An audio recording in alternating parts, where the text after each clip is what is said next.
लड़ाई बीआरएस और कांग्रेस के बीच में है और हम बीआरएस को यहां पे हराने जा रहे हैं। हम छोड़ेंगे नहीं उनको। और फिर उसके बाद दिल्ली में नरेंद्र मोदी को हराएंगे। उसने पूरे देश में नफरत और हिंसा फैला रखी है। हम नफरत के बाजार में मोहब्बत की दुकान खोलने जा रहे हैं। इसीलिए कांग्रेस पार्टी को पूरा का पूरा यहां समर्थन दीजिए।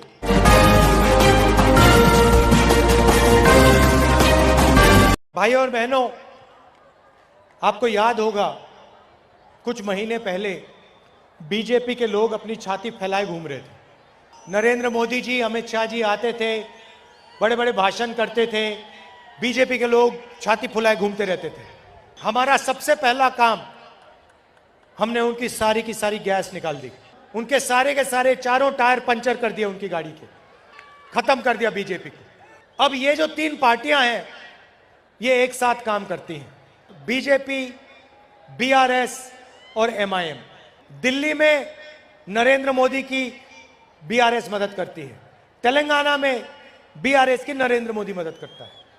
आप देखिए, मैं नरेंद्र मोदी बीजेपी से लड़ता हूं, मेरे ऊपर 24 केस है। ईडी ने मेरे से 55 घंटे सवाल पूछे, हर रोज 12 घंटे 5 दिन के लिए। मेरी लोकसभा की मेंबरशिप रद्द कर दी, मेरा सरकारी घर छीन लिया। जब इन्होंने मेरा सरकारी घर छीना, मैंने कहा ले लो घर, मुझे नहीं चाहिए तुम्हारा घर। हर गरीब व्यक्ति के दिल में मेरा घर है।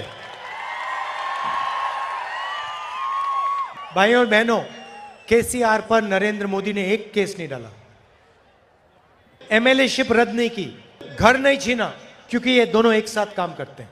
लोकसभा में 24 घंटा बीआरएस उनकी मदद करती है और यहां पे इन दोनों का लक्ष्य कांग्रेस पार्टी को हराने का है।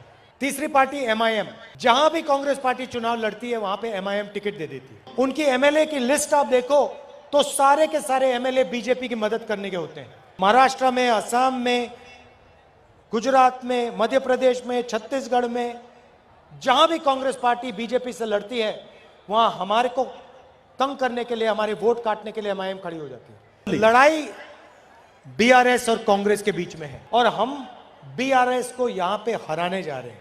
हम छोड़ेंगे नहीं उनको।